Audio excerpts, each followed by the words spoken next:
টি-20-র দায়িত্ব নিতে প্রস্তুত মেহেদী মিরাজ। বোর্ড চাইলে অধিনায়কত্ব করতে আপত্তি নেই। সিদ্ধান্তের ভার বিসিবির উপর ছাড়লেও নিজেকে ভাবছেন যোগ্য দাবিদার। নেতৃত্বের চাপে পারফরম্যান্সের ধার কমবে না বলে বিশ্বাস মিরাজের।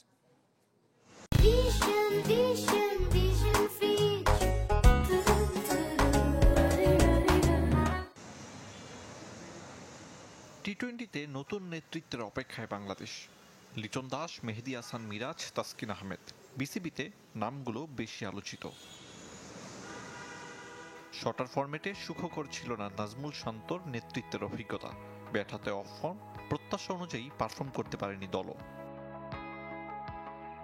এমন অবস্থায় ক্রিকেট বোর্ড চাইলে দায়িত্ব নিতে প্রস্তুত মেহেদী মিরাজ। অলরাউন্ড সামর্থ্য, ম্যাচের পরিস্থিতি অনুযায়ী সিদ্ধান্ত নেয়ার ক্ষমতা ও কৌশলী মানসিকতার কারণে আগ্রহী মেহেদী মিরাজ। যদি বলেন যে ক্যাপ্টেন্সি একটা পেশার, পারফরমেন্স খারাপ হবে এরকম কোনো কিছু না, বাট ক্যাপ্টেনের এক্সট্রা একটা দায়িত্ব থাকে যে নিজে পারফর্ম করতে হয়, অ্যাট দ্য সেম টাইম টিমও যেন রেজাল্ট করে সেই দিকেও দেখতে হয়। সো সব থেকেই বিবেচনা করতে হয়। এখন আপ টু ডিসিশন ক্রিকেট বোর্ডের, তারা কিভাবে ডিসিশন নিচ্ছে।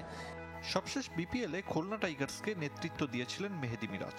ফ্র্যাঞ্চাইজিটি প্লে অফ থেকে বিদায় নিলেও ব্যাট হাতে ৩৫৫ রানের পাশাপাশি বল হাতে নিয়েছেন ১৪ উইকেট। এছাড়া বিকল্প হিসেবে জাতীয় দলকে টেস্ট ও ওয়ানডে ফরম্যাটে নেতৃত্ব দেওয়ার সুযোগ হয়েছিল তার। সো এমন না যে এক্সপিরিয়েন্স নাই, দিলে পারবো না, তেমন না, বাট তারপরও ভালো হয়েছে আমার জন্য, যেহেতু রিসেন্টলি বিপিএল বলেন ইন্টারন্যাশনাল কিছু ম্যাচ করেছি। মেহেদী মিরাজের মতে বড় দলগুলোর মতো আগ্রাসী ও পরিকল্পিত হলে টি-20-তে সুফল পাবে বাংলাদেশ। দায়িত্ব পেলে সে ধাঁচের সাথেও নিজেদের মানিয়ে নিতে চান। স্ট্র্যাটেজিটা এরকম হওয়া উচিত, আমাদের যে স্ট্রেংথ আছে সেই স্ট্রেংথ অনুযায়ী খেলা। আমাদের আগে স্ট্রেংথটা বুঝতে হবে যে আমাদের কোন জায়গায় আমরা স্ট্রং।